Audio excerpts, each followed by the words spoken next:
DJ Yogesh भाई।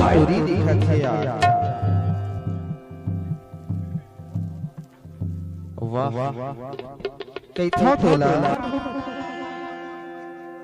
अति मान कनिहाला डोलावत चले हसना माहौल कुछ दुख लागा छे लेकिन का कैथो जा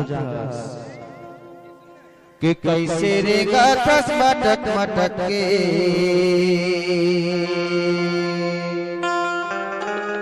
सोनी जतवार जागा जो कैसे समझ और कैसे देखा थस पलट पलट के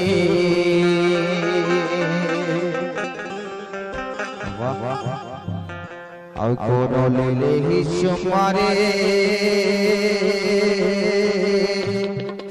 एक गोरी चटक चटक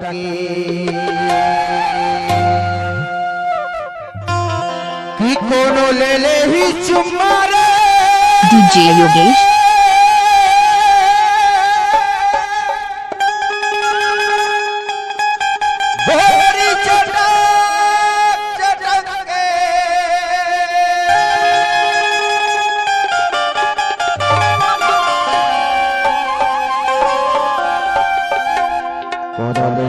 जुमारे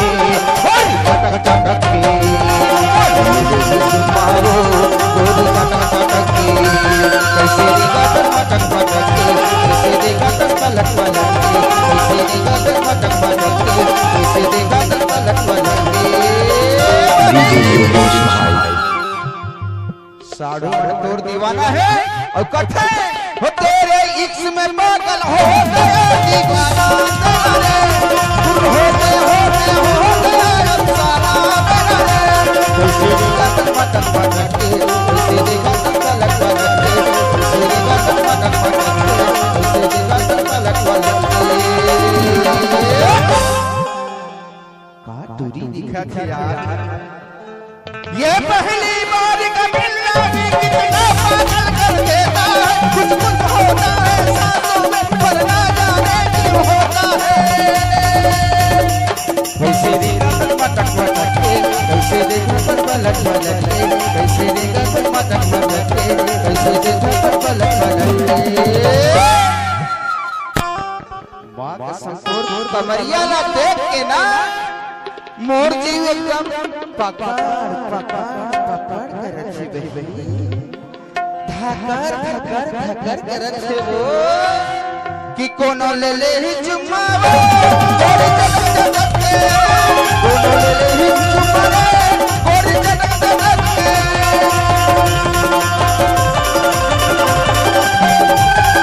डीजे योगेश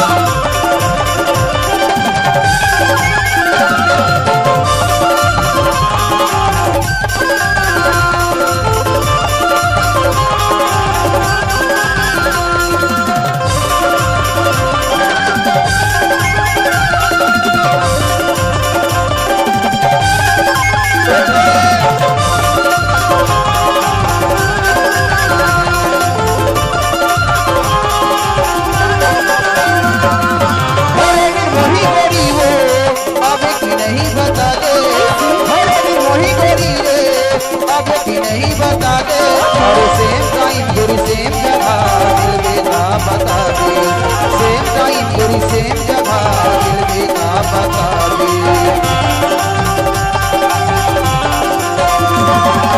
अरे भी मोही गोरी हो अब की नहीं बता दे अरे भी मोही गोरी हो अब की नहीं बता दे सेम टाइम गोरी सेम जगह दिल भी ना बता दे सेम टाइम गोरी सेम जगह दिल भी ना बता दे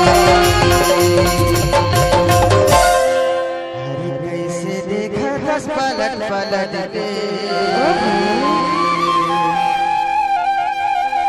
और कैसे रे गाथस मटक मटक के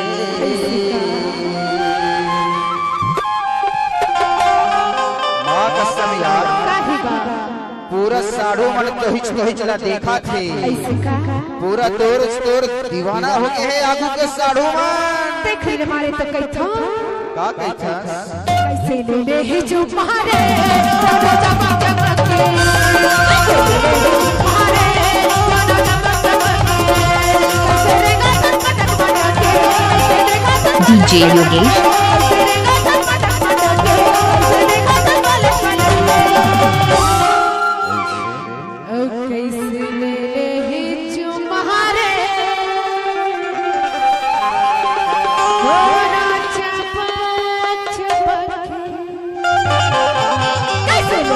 जो मारे तो चमक चमके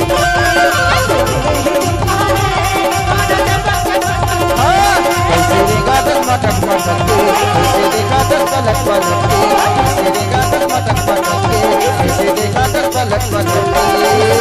सुंदरिया भारी मटक मटक गिरेगा कृष्णा तो लगा हुआ था जी अरे मोला तो कुछ नहीं होए भाई लेकिन ये पूरा मामला हुआ के हुआ था ना हाँ भाई एक नंबर ओकर कहना का है जान का कहते हैं जी बताओ आई बताता तो तेरे इश्क में पागल हो गया दीवाना तेरा रे कुछ होते होते हो गया अफसाना मेरा रे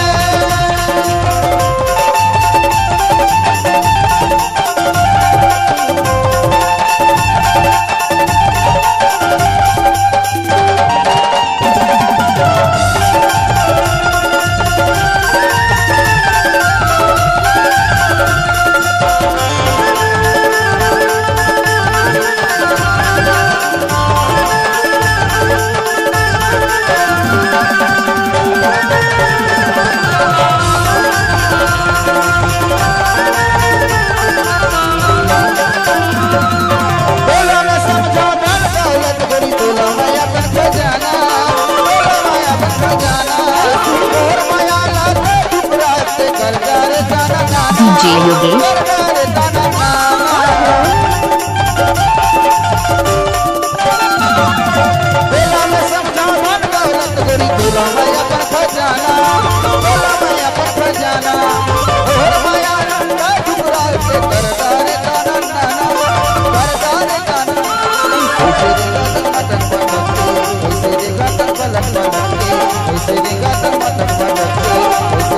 DJ Yogesh DJ Yogesh